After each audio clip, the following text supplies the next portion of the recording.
to Salmaan Moerat, who joins me on the line. Salmaan, good morning to you. Good morning, Jeremy. How are you? I'm Good, very thank you. good, thanks. Good to talk to you. I mean, let's get straight to it. The most important question that I've got to ask is, how's the new addition to the family going? Thank you so much. It's been really great. He's been keeping us up, but I guess it's all part of it. But it's been an absolute pleasure, Jeremy. It's a blessing, pal. It's a blessing. Yeah, 100%. I think he keeps you up all night, and then the next morning he just stares at you, and everything is fine. Yeah, I love that. I love it. Okay, I mean, gosh, I can remember mine as well many years ago. Okay, so you've increased the size of the team, and as I say, I'm sure that now is the most important thing in your world. Let's talk a little bit about matters rugby related. I know that you are rehabbing from an injury. Tell us how things are going. How are you looking? No, it's going really well. I've got just under a month left, so it's not too long. It was a minor procedure that I had done, but I'm really looking forward to being back and joining the Stormers guys. Exactly, I can imagine that. I mean, are you like an impatient patient? Where you've got an injury and they say, listen, Salmaan, it's going to take 4 weeks and then rehab and you must do this, that, and the other thing, and you're like, oh, can't we make it 3 weeks? 100%. I think the rugby players in general are all like that. When the doctor says 4 to 6 weeks, you take it as 4 weeks. Yeah, you don't hear the rest of it. The 2-6 No, weeks. you don't. Nobody hears that. Salmaan, I mean, you mentioned the Stormers. We're going to talk about sort of franchise and national things as well. But I mean, let's talk about the Stormers.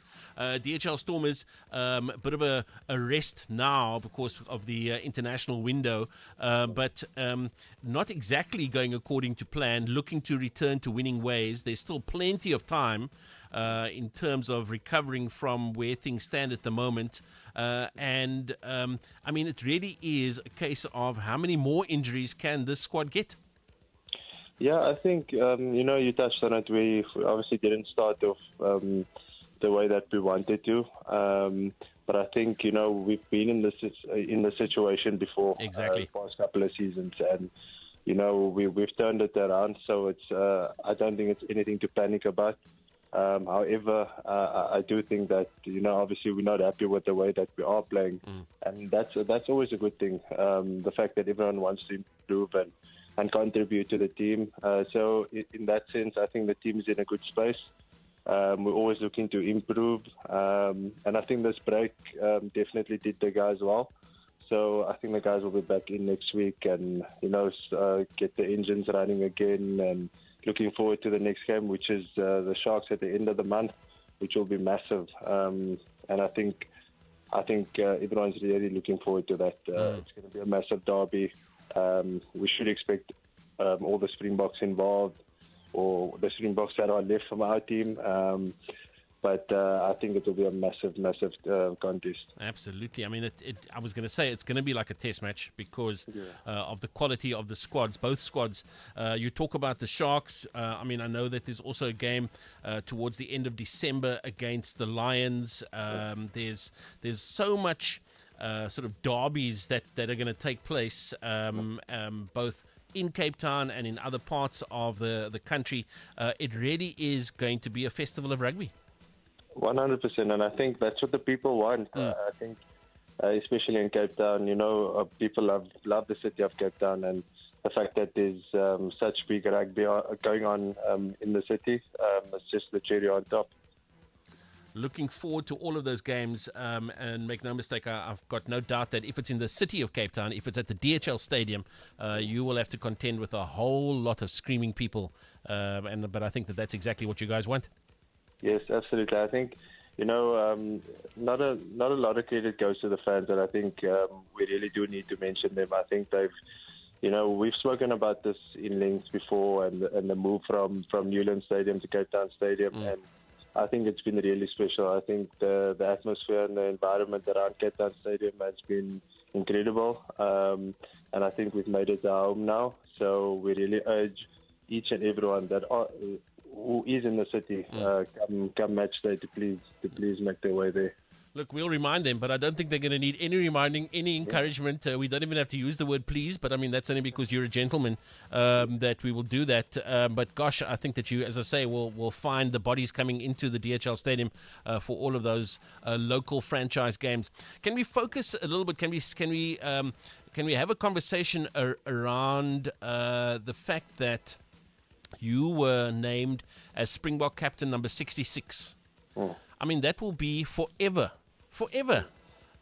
in the history books. It will be forever in the way that the game is recorded going forward. This person was Springbok Captain number 24, and so on and so on. Salmaan Moerat was named Springbok Captain number 66. Talk to us about that first conversation and what your stomach did when you had that conversation. Yeah, Jeremy, I think it's like you said, it's really something that will stick with you for the rest of your life, and it's nothing that anyone can take away from it. It was extremely special. I think the build up to that, I didn't really have any conversation with any of the coaches or Rassie. We just got in on the Monday, so normally he announces the team internally. And he did that, and I saw my name on the team sheet, and there was at first I thought it was a typo. I thought it was genuinely a mistake, and there was a little C next to my name, and I started getting these butterflies in my stomach, and it was really indescribable. But then as the week went on, it settled, my nerves settled. But then the news got out to the public, and I obviously didn't tell my parents before it was public because, they obviously can't keep their mouths shut. Parents are like that, pal. Parents are proud. They can't help themselves. Yeah, so I refrained from doing that.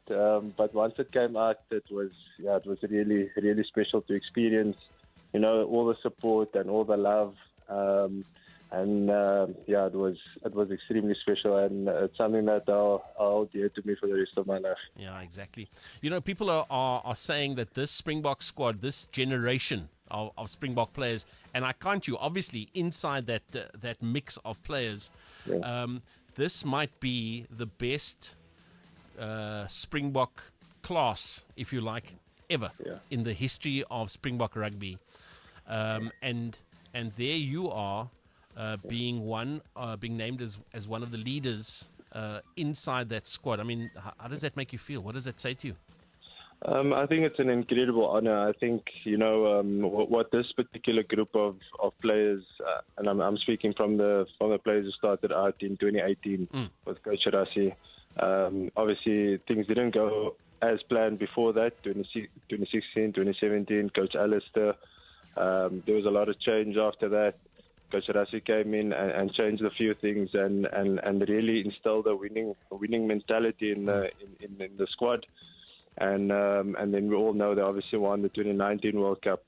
And then to go on and to beat the British and Irish Lions 2 years after that, and then defend their title in 2023 was really incredible. And I think not many teams have done that. And I speak under correction. I think it could potentially only be the All Blacks that have done that. So to be able to do that and be part of that is really immense. And I'm extremely grateful. Talk to us about the squad itself. I mean, we have come to terms with. We understand that. Just when you think that you know what Rassie Erasmus is going to do, then he will come and surprise you. I don't think anybody, for example, saw that 7-1 bench that he's picked for tomorrow's game. I don't think we saw it coming. I was trying to think about what the team could look like. I didn't pick that team. So I mean, we know that there is somebody who is just wildly creative, but I mean with a purpose in Coach Rassie Erasmus. But I mean, I'm thinking specifically of the players that you play alongside, and maybe even particularly on those first few games when you wore the captain's armband. What was the conversation like? What was the support like? What was the on-field don't worry, Salmaan, this is what it's going to be like, or whatever. I mean, what was that kind of support that you could turn to? What was that like? I think I think it was really incredible. I think if I had to go back to the Portugal Test match, I think obviously we trained the Monday and we didn't really have a great Monday session, and right straight after that session, some of the older guys, the more experienced heads, came over to me, guys like Andre Pollard, Jesse Kriel, and they really just told me to calm down, relax, and if we need another walkthrough or another session during the week, just add it. But it just speaks volumes to their love for the team and how much they care about the team, regardless of whether they're playing or not. Yeah. And it was really nice to see and heartwarming to know that. But I think not only the players but the coaches as well. The amount of support they show you really gives you confidence. Absolutely. I think sometimes they believe more in you than you actually believe in yourself, and that really does go miles. Absolutely. Let's talk about tomorrow's game. I mean, already I'm sure you would have seen that the All Blacks beat Ireland last night in Ireland, 23-13 the scoreline. Then I got to tell you, I'm not sure if you saw the game, but I saw it, and they looked good for that win. So well done to New Zealand there. There's England against Australia today, but I'm specifically focused on Scotland at Murrayfield against the Springboks. It's a Scottish team where Finn Russell is back. Darcy Graham is out. He's failed a head injury assessment. It's a strong-looking Scottish team, but I look at our team and my eyes just start crying because, I mean, that is a team that is there to just dominate up front. Yeah, I think it's no secret to what the game plan will be. I think obviously with the team selected, they want to play a power game. I think the Springboks are really going to try, outmuscle them. I'm pretty sure Coach Rassi told the starting team or the starting pack of forwards to really give it their all for about 40 minutes, 45 minutes, and then he'll bring the bomb squad up. And I think really to have players such as Peter Step, the Siya Kolisi on the bench just speaks about the amount of depth we have currently in the Springbok team. And I think the starters, I think it's a brilliant team that we have. It's a great mix between experience and some young talent, and I think it's going to be an excellent game. I'm certainly looking forward to it. The one thing that the Springboks seem able to do quite easily is shut off the noise, and I mean that in the nicest way, because, I mean, you've played some pretty feisty teams at some pretty feisty locations in Australia, in Argentina. Now, of course, we're going to go to an even noisier place in Scotland, but it doesn't seem to bother you guys at all.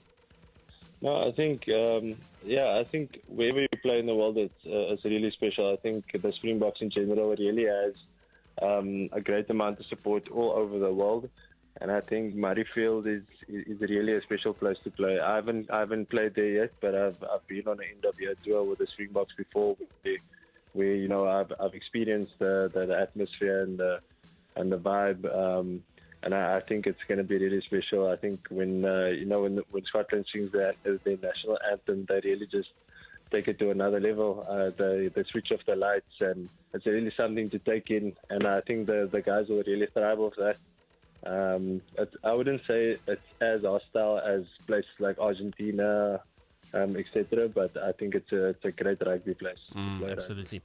They certainly do know their rugby in Scotland. They're going to need to know it because they're up against the world champions tomorrow at 6:10. Salmaan Moerat, Springbok Captain number 66, and of course DHL Stormers skipper as well. Always good to catch up with you, bud. Thank you so much for your time. I know that your little oak is probably pulling at your socks there, but appreciate the time and the insights and just the storytelling. I want to wish you a super Saturday. Thank you so much, Jeremy, and I hope everyone has a good one.